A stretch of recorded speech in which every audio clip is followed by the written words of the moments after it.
Agora voltamos para a segunda parte do vídeo, ou videoaula, como queiram chamar, sobre a minissérie Adolescência. É uma minissérie dividida em 4 episódios e com uma estrutura muito diferente do que a gente está habituado. É como se os episódios formassem blocos que dialogam uns com os outros, mas por uma fina camada. O que eu vou dizer, fiquem tranquilos, não é spoiler, tá? Então há um primeiro bloco inteiramente dedicado a uma ordem de prisão e como ela é feita de uma forma muito realista, sem aquelas concessões que nem sempre são poéticas, mas muitos gostam de dizer que são.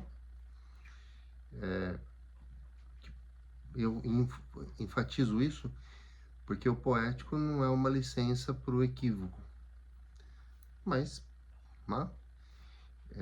quando eu não sou o poeta, eu não posso fazer essa observação, né? Principalmente quando sou alguém que se propõe a analisar de uma forma que não é só achismo. É uma coisa um pouquinho mais fundada.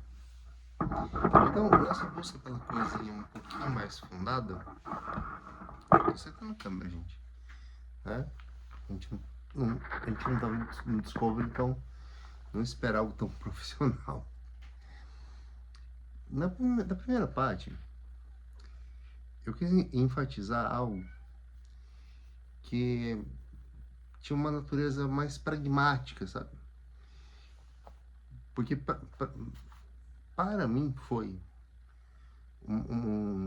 não uma surpresa absoluta, porque eu já tinha ouvido rumores, comentários. Eu só não sabia que existia uma dimensão no comportamento, na autoimagem de uma geração inteira de jovens quanto a emojis. Veja, eu sou um homem de quase 46 anos, né? Como dizia minha mãe, um pré-idoso. É um pouco difícil, mas eu não desisto de tentar entender as coisas do mundo. Então, veja, eu aceito o acontecimento. Eu só precisava transformá-lo em fato para mim. Uma vez que eu entendi, achei importante compartilhar na primeira parte. E me concentrei nisso. Agora eu vou tentar me concentrar na estrutura. E já não é tão pragmático assim. É um pouco mais artístico.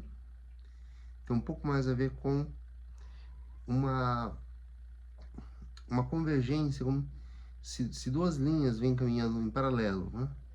Forma e conteúdo. Eu tinha falado muito do conteúdo, agora eu quero falar um pouquinho mais da forma. Eu posso dizer o conteúdo dos 4 blocos, dos 4 episódios. No primeiro há uma cena de um mandado de prisão. No segundo há uma vivência que numa série, numa novela, num filme, é pela ótica de um narrador em terceira pessoa, aproximadamente, mas ali há muito a percepção de 2 policiais que vão à escola do jovem que foi preso. E preso, porque aqui no Brasil, embora o menor de 18 anos seja apreendido, lá é preso mesmo, quando é o caso. Então, o primeiro bloco, o cumprimento de mandado de prisão. O segundo bloco, a ida à escola dos policiais e um modo muito realista do funcionamento caótico em relação a valores que a escola deveria ter. E caótico por parte tanto de gestão quanto de alunos. Fica muito claro que não é generalizado. Pelo contrário, há pequenos grupos que abusam, né, das suas prerrogativas. Ou seja, um grupinho de alunos muito desrespeitosos e também um grupinho de profissionais da educação absolutamente, sabe, incrédulos nos seus próprios alunos. E isso me toca em particular, porque eu dediquei quase 3 décadas da minha vida a, né, seguir um lema que era nunca deixar nenhum aluno para trás, nunca desistir de um aluno, tá?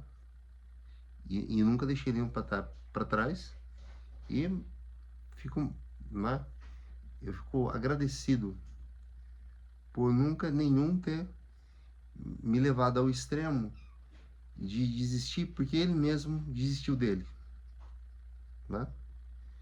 Excetuados alguns casos, mas eu não quero falar a palavra. Então, acho que vocês imaginam que palavra seja. O terceiro episódio, para mim, é muito impactante, porque ele se enlaça com o quarto, que é o último, tá? E existe algo que eu chamo de respeito ao espectador, ou pelo espectador, que é deixar para nós que assistimos uma parcela de competência ou de responsabilidade pelo modo como nós interpretamos.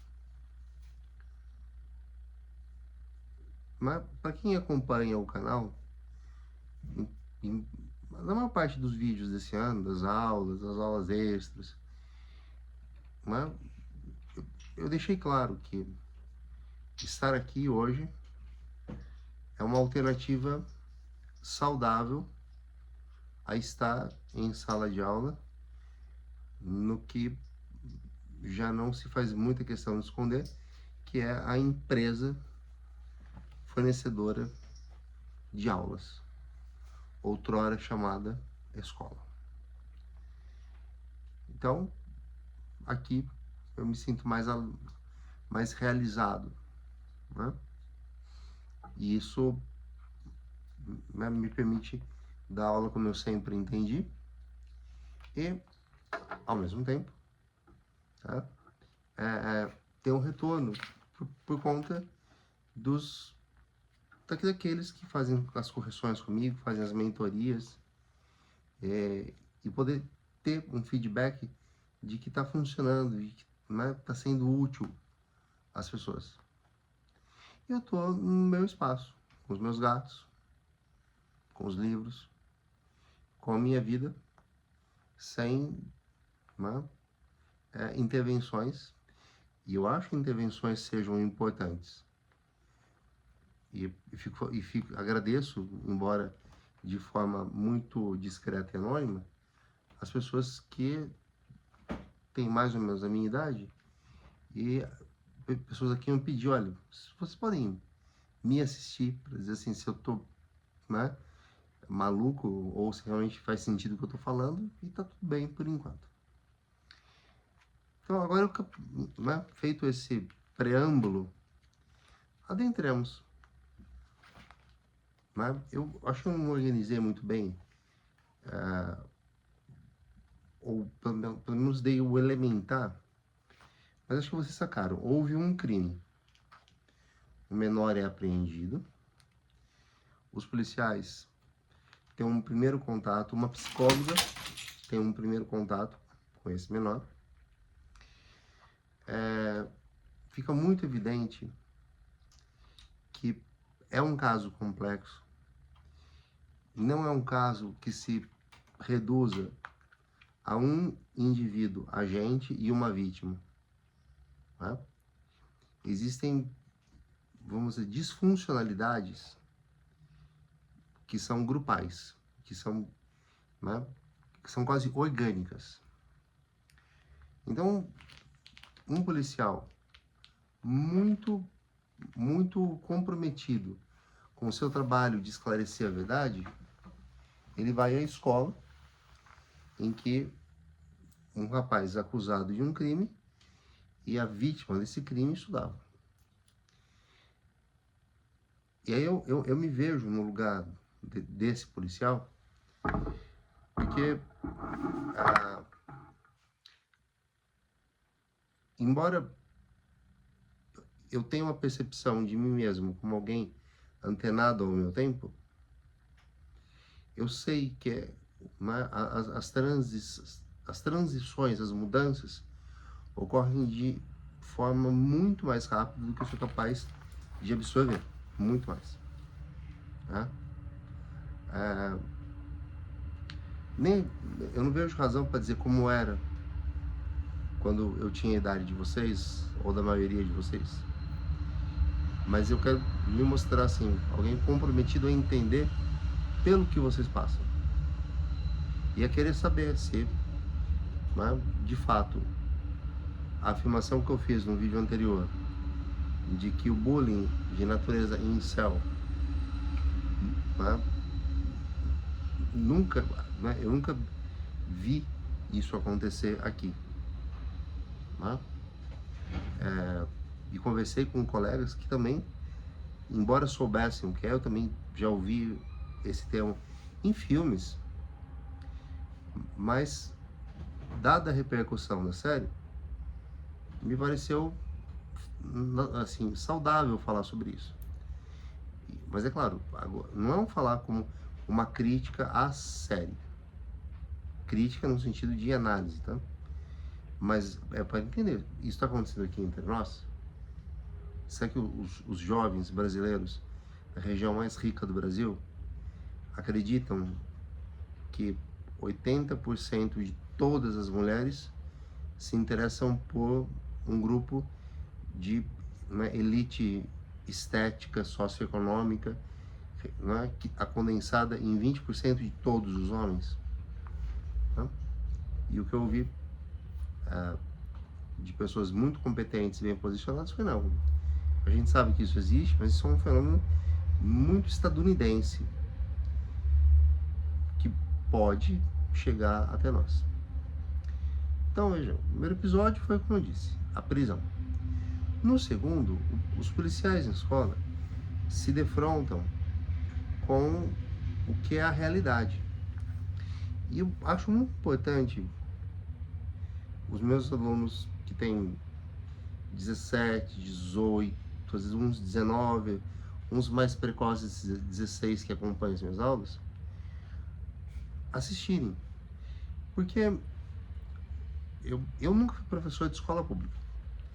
Eu fui professor de professores de escola pública em programas de reciclagem desses professores. Eu fiz o estágio na escola pública, porque ele é obrigatório, pelo menos era onde eu estudei letras, na Unesp, em Araraquara. E a realidade, em termos de falta de comprometimento por parte de alguns professores, o desrespeito e a agressividade por parte de alguns alunos, as questões que colocam principalmente os alunos numa situação de desconforto, alguns, tudo isso está lá. A diferença é que o nível de acesso a bens de consumo daqueles alunos na série é mais alto do que esses alunos da rede pública no Brasil. Mas os dilemas são os mesmos. O que muda talvez seja o uniforme escolar. E o filme é libertador nesse sentido. Porque a gente tem muito uma espécie de viralatismo, né? Foi um termo que o Nelson Rodrigues criou. E eu nem sei se seria aplicável ou aplicar-se-ia, para usar a mesóclise, nesse caso, Pelo simples fato, meus caros, de que, veja, a gente pode ser vira-latista por invejar ou almejar qualidades. Não me parece muito sensato chamar de vira-latismo encontrar identidades naquilo que é ruim. Professores descomprometidos, coordenação e direção absolutamente incompetentes, alunos desrespeitosos que, né, contaminam o ambiente escolar. Mas isso é uma visão, né, que tem um espaço aqui embaixo para comentários, que pode ser contraposta aí. Sou amplamente aberto ao debate. É muito dura essa segunda parte. Ah, se vocês estão achando que estão ouvindo alguma coisa estranha, é o trem que passa aqui, tá? Então, esse segundo episódio, né, eu acho, assim como o primeiro, ele revela um mundo cão. O terceiro episódio, é o meu favorito, ele é inteiro concentrado, inteiro, num diálogo entre o rapaz, não, o menino, que foi preso no primeiro episódio, com a psicóloga designada para fazer um perfil dele. Aqueles perfis que identificam, isso aqui é um caso de psicopatia, ou não, é um caso de psicose isolada. Né? E ela traz questões muito focadas em masculinidade, em cobrança, em descoberta da sexualidade.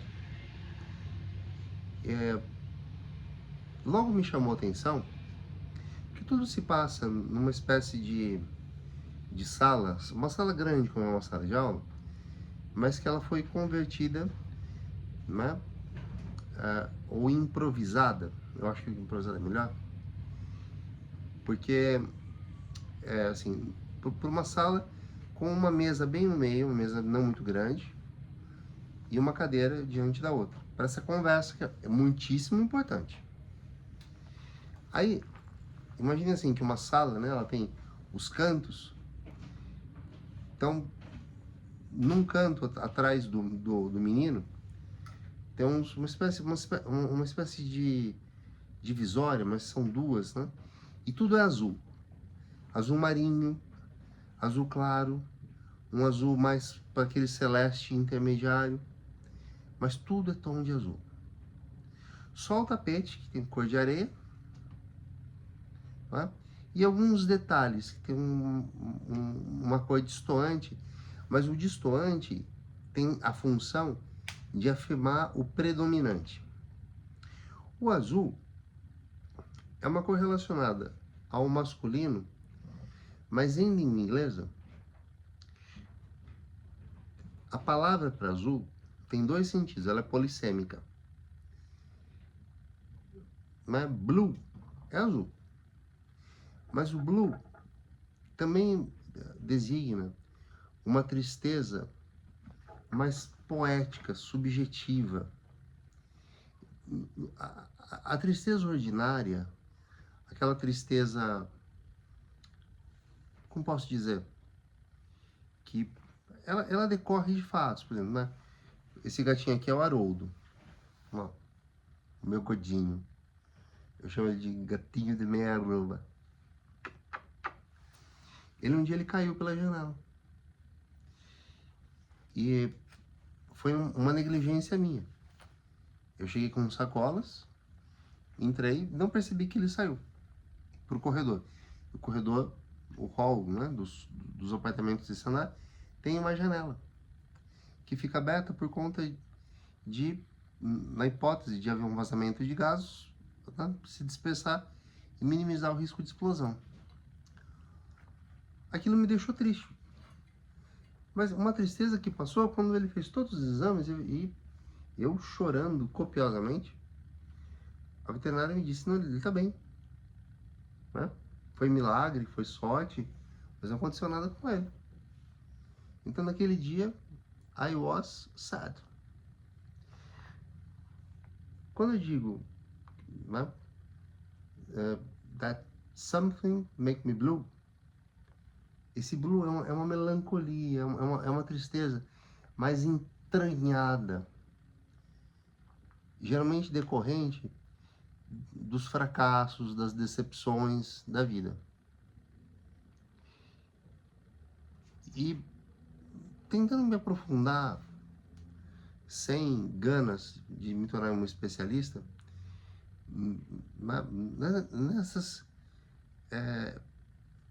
nesses fenômenos por trás do bullying, de uma ideologia incel, o comportamento, que é um comportamento lamentável, porque o Andrew Tate, que foi o influencer que começou com isso, não encontrei a fonte que garantisse que ele é o criador dos celibatários involuntários, né? Incel, Involuntary Celibatary. Essas coisas entristecem gerações.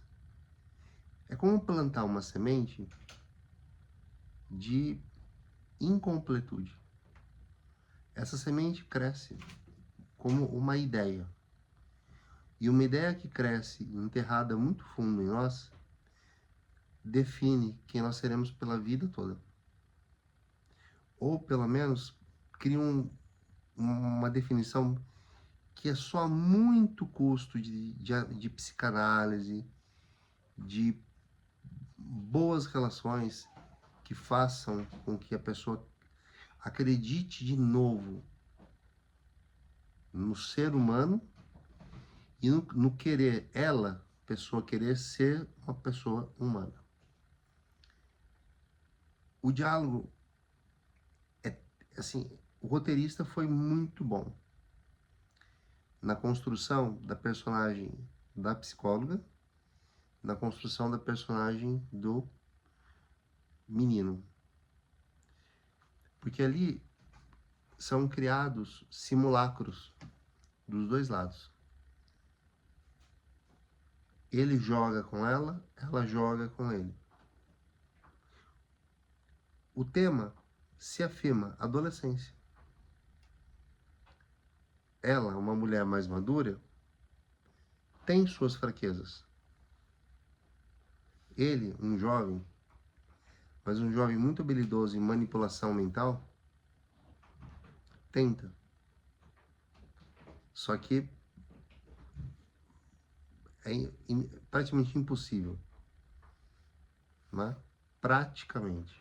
Não quer dizer que seja totalmente impossível um jovem, assim, né, massacrado pelo que está acontecendo com ele, conseguir ludibriar e enganar uma psicóloga. Ela foi preparada. Só que talvez o coice desse diálogo, que é um diálogo de 40 minutos. É um diálogo em que os nossos sentimentos mais internos, e todos nós os temos, e a maioria de nós não tem a ocasião e nem a necessidade de externalizar, mas eles nos habitam. Por isso que é bom conviver com a obra de arte. A obra de arte, né, coloca diante de nós um personagem vivendo o que nós talvez quiséssemos viver. Não pelo lado da dor e do sofrimento, mas daquele momento que é em inglês é um phrasal verb para isso, né? Acting out, que é um extravasamento, um transbordamento. E esse cenário não pega só pelo azul. Pega, por exemplo, por pequenos detalhes. Quando a câmera foca na psicóloga, nós vemos uma mesa de pebolim tombada. O ambiente está, né, tudo está empilhado dos lados. Né? Esse empilhamento está relacionado ao improviso. A situação não é normal. Houve uma ruptura com a ordem das coisas. A vítima não é o que geralmente se vê no cotidiano de vítimas, pela idade, por vários fatores. O acusado também não parece capaz de cumprir a acusação. Porém, nesse episódio, abre-se o quadro para algo que é duro, é muito duro de falar e acho que vai ser duro de ouvir. Imagine um casal que tinha uma vida feliz, com 2 filhos que pareciam ser jovens que teriam um destino feliz. A irmã mais velha vai para a faculdade. É o filho que um dia faz desabar o castelo de cartas dessa família inteira. Porque é uma comunidade muito pequena. Então, a família se transforma no foco das atenções. O que será que fizeram para esse menino para que ele tenha cometido uma atrocidade? E ele é só acusado, não foi condenado ainda.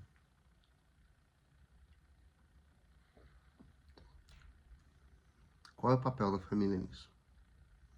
Muito pesada essa questão. O 4º e último episódio é o dia do aniversário do pai. E eu vou fazer como é meu hábito fazer, um pedido de... Vamos abrir um parênteses aqui, que eu quero falar uma coisa. Que não tem a ver com a série. Agora. Mas quando eu terminar de falar, vai ter. Como eu já comentei com vocês, hoje a minha atividade como operário, não um operário de fábrica, um operário de uma assessoria jurídica. Eu assessoro advogados da forma que for necessário. Tá? Advogo também. Mas o que eu mais faço é assessorar advogados. Eles me pagam para isso. Uma das coisas que eu faço e eu assim, achei uma descoberta muito interessante, é editar vídeos de Reels para Instagram. E uma das etapas é remover silêncios. Quando me foi ensinado esse passo do processo, eu logicamente não disse nada, mas eu fiquei, voltei para casa com: por que remover silêncios? Objetivamente, óbvio, deixar o vídeo mais curto, mais dinâmico. Mas silêncios são significativos. Quando você conversa com alguém, a conversa tem um ritmo. De repente há um silêncio estranho, uma demora, uma espécie de delay, né? Um atraso na fala do outro. Esse vácuo tem um sentido. Eu me lembro de ficar pensando, quando eu ouvi essa expressão, remover silêncios. Se calam nosso grito, por que querem remover, então, o nosso silêncio? Ficou ecoando na minha cabeça, por um tempo. Como eu disse, do ponto de vista prático, faz todo sentido. No episódio 3, os silenciamentos têm sentido. Muito escancarado, para no 4 a gente entender também. O azul, no 4º episódio, ele é quase...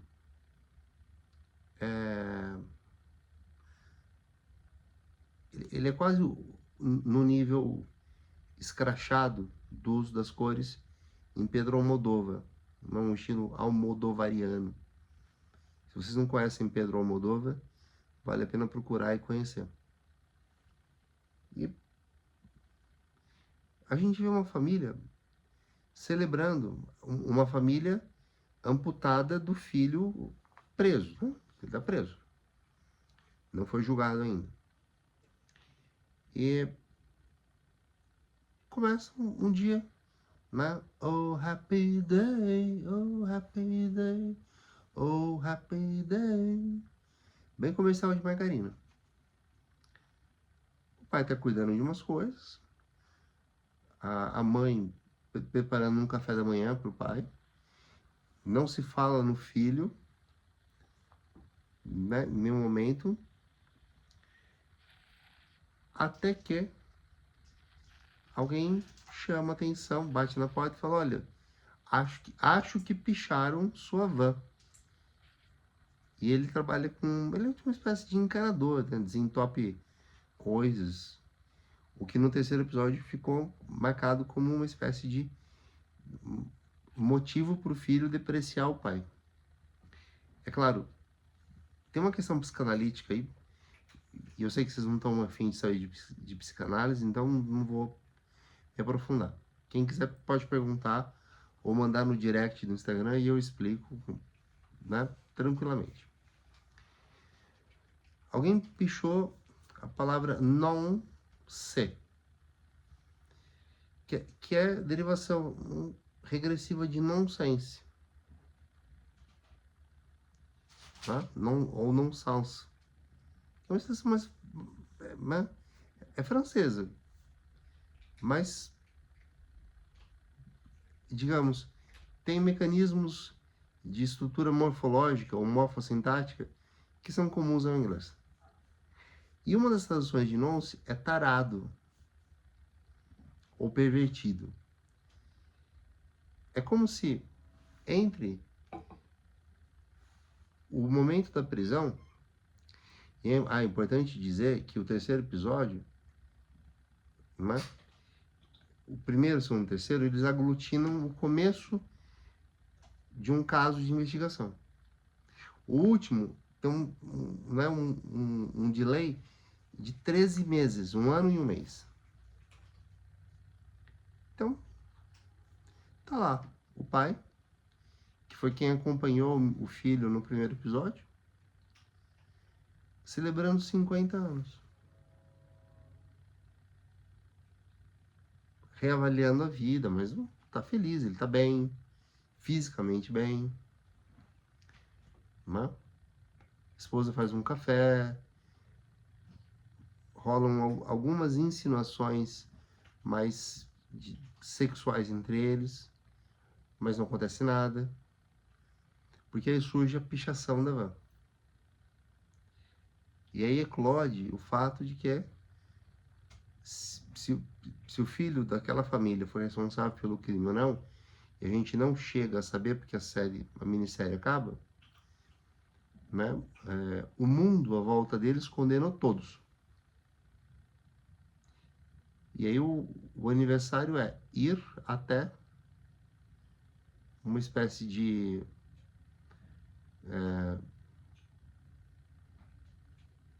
Sodimac, Telhanorte, sei lá.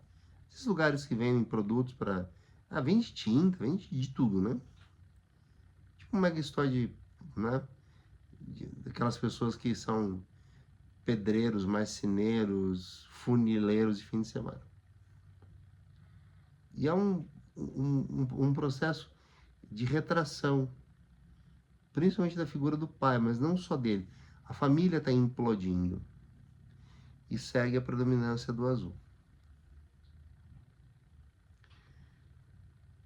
Vocês talvez já tenham percebido, mas se não perceberam, eu preciso dizer, que o vídeo já passou de meia hora e a chance de vocês quererem assistir é pequena.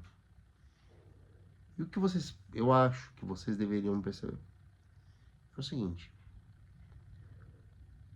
uma série ou um filme pode contribuir muito com um tema, mas se nós nos dispusermos a observar detalhes pequenos, como cores, um objeto que pode estar de pé, ou pode estar tombado, pode estar quebrado, num cantinho, isso é uma espécie de caixa de ressonância do significado mais amplo. Tudo na arte é intencional. A segunda parte encerra a nossa conversa sobre adolescência. Adolescência, a sério. Adolescência é mais complexa do que aquilo lá. Não é preciso um crime para se debater a adolescência. Não é preciso. Mas funciona bem? Funciona. Funciona. E eu queria terminar esse vídeo ressaltando o seguinte.